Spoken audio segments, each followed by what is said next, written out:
Olá, o meu nome é Márcia Ribeiro Prazinos, sou colaboradora na assistência P3E todas as quintas-feiras à tarde e é com muita alegria que trago mais um tema para as nossas reflexões na tarde de hoje, do Evangelho segundo o Espiritismo, capítulo 17, cujo título é Sede Perfeitos, o tema do item 10, o homem no mundo, ditado por um espírito protetor em Bordeaux, 1863.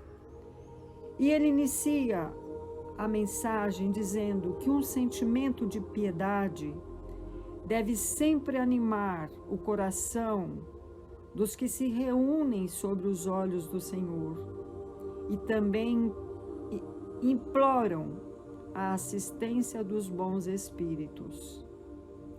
Que devemos purificar os nossos corações, que não devemos deixar que ele seja visitado por nenhum pensamento mundano ou fútil.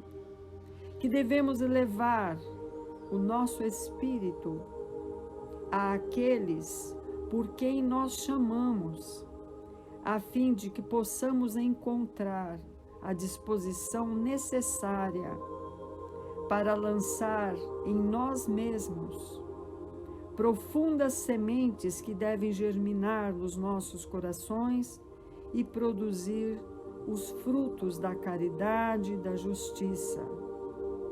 E nos adverte que não devemos acreditar que ao exortar-vos sem cessar a prece e também a evocação mental,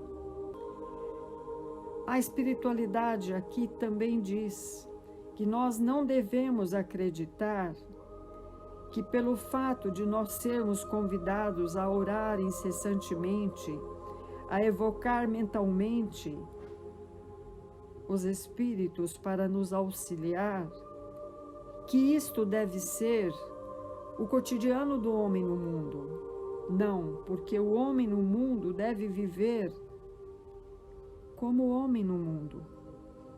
Mas o que a espiritualidade quer dizer, o que esse espírito protetor quer nos passar com esta mensagem, é que nós somos de duas essências. Quando encarnados, temos a responsabilidade na vida encarnada, na materialidade, mas somos também seres espirituais.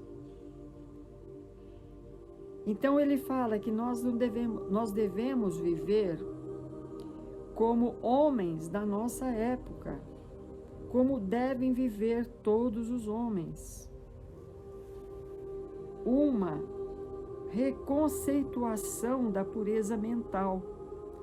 Fala da virtude, da vida em sociedade, que é aberta nestas páginas do Evangelho segundo o Espiritismo.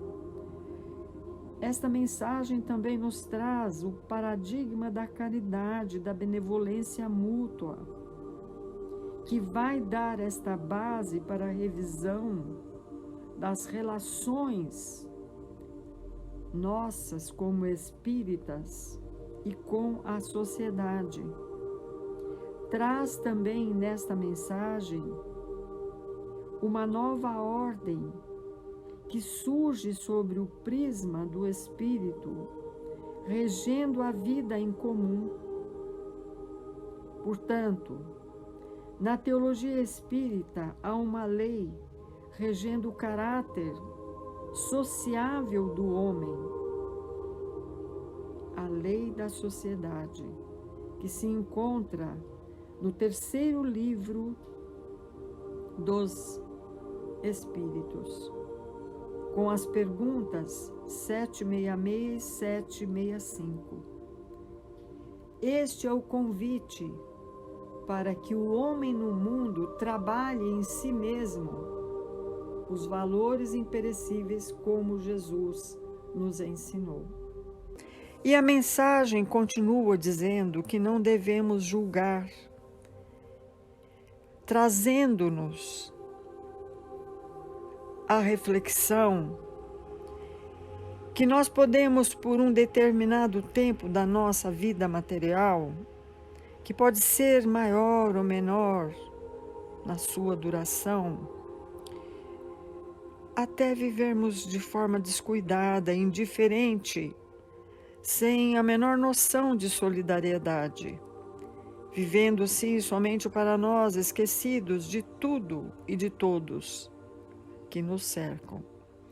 Enfim, uma vida egoísta, onde tudo o que interessa são as satisfações pessoais das nossas vontades. Porém, para alguns homens pode-se consumir mesmo muitas existências, de forma que a experiência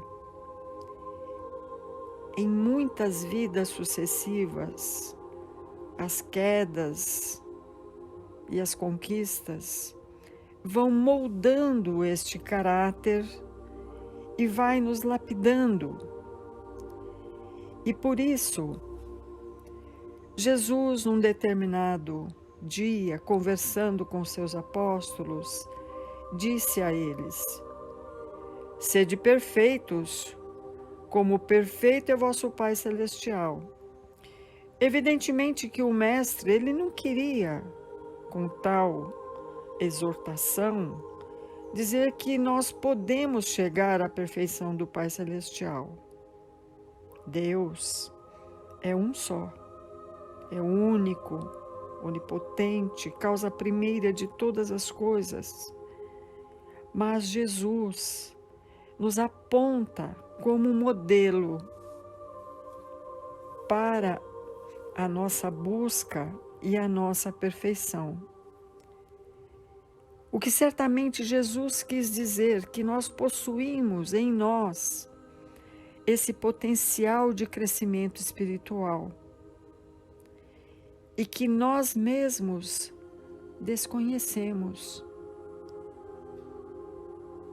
e que podemos fazer dentro daquilo que Ele, o nosso Mestre, exemplificou, algo muito próximo. Mas como chegar a este estágio de perfeição relativa face à perfeição absoluta de Deus? Sabemos que é um trabalho árduo. Somos compelidos a enfrentar no mundo desavenças, incompreensões, atitudes alheias que nos chocam. As pessoas com grau de parentesco ou não, que gozam da nossa intimidade, que vivem conosco no dia a dia, que tantas vezes agem de forma a agredir ou contrariar o nosso modo de ser e de pensar, enfim. São tantos obstáculos a impedir ou retardar o nosso esforço no bem. Porém, como vencer tudo isso? Como superar tantos obstáculos? E foi para responder a tantas perguntas que Allan Kardec, sobre a orientação do Espírito Superior, organizou, codificou a doutrina espírita, interpretando com clareza o pensamento de Jesus. Então, não há a menor dúvida que quando nos baseamos no raciocínio simplista de uma só existência, torna-se impraticável e inconciliável que alguns ensinamentos de Jesus possam realmente florescer em uma única existência. Por isso Deus nos deu a reencarnação, que é uma sublime concessão de Deus para que todos os seus filhos tenham a oportunidade de se tornar pessoas com entendimento e se transformar nesse homem de bem que é a proposta dos nossos pensamentos hoje e do nosso elevado Evangelho, que nos convida a falar do homem de bem. Aqui temos Jesus, o jovem carpinteiro que fundou um reino, o maior e mais poderoso dos reinos, embora fosse pobre de valores materiais. Aí está a diferença dos demais reinos. Todos surgem com acúmulos de bens, mas o reino de Jesus, ele é impregnado de valores interiores, protegido contra todos os possíveis danos que possam destruí-lo. Quem o constrói dentro de si, o constrói para sempre. Quando Jesus se apresenta lá na sinagoga perante o povo, ele declarou ter vindo em nome do Pai para anunciar e implantar o reino de Deus no coração dos homens. Comparou este reino ao grão de mostarda, ao fermento, a um tesouro escondido, a uma pérola, a uma rede para peixes e também ao trigo que cresce no meio do joio. Seu reino fundamenta-se em 3 alicerces: Deus, amor e justiça. Ora, se já compreendemos que Deus é amor, conforme nos ensinou o evangelista, vamos estudar seu desdobramento na pauta do amor e da justiça. No Livro dos Espíritos, na questão 875, podemos buscar a definição de justiça, que deixou a nós, meu irmão e minha irmã. Também, no Evangelho segundo o Espiritismo, no capítulo 9, em seus desdobramentos e subtítulos, podemos encontrar o que é o amor, seu efeito e também o uso prático.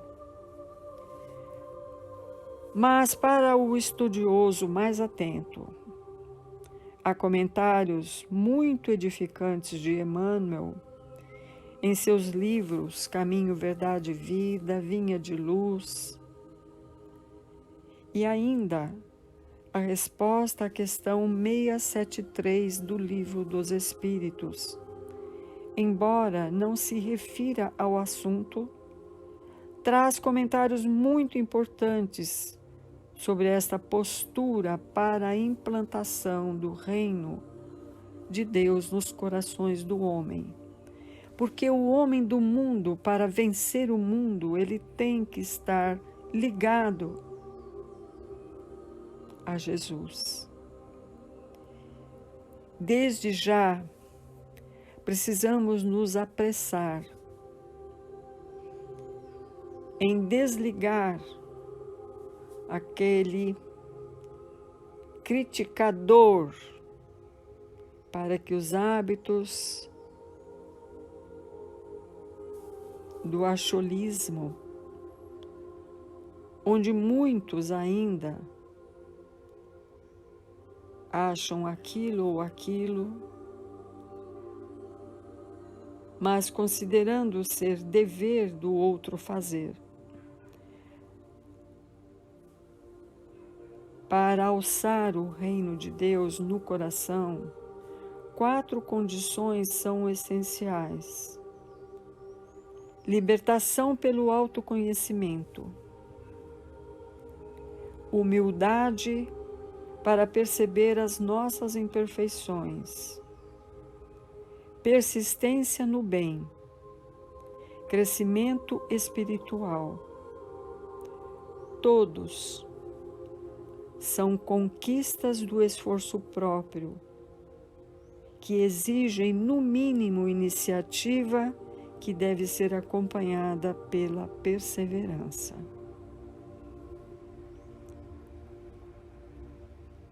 Sem aprofundamento, nós percebemos com muita clareza os efeitos da incredulidade no mundo, ou até da ausência de interesse na busca de informações e estudos sobre a questão.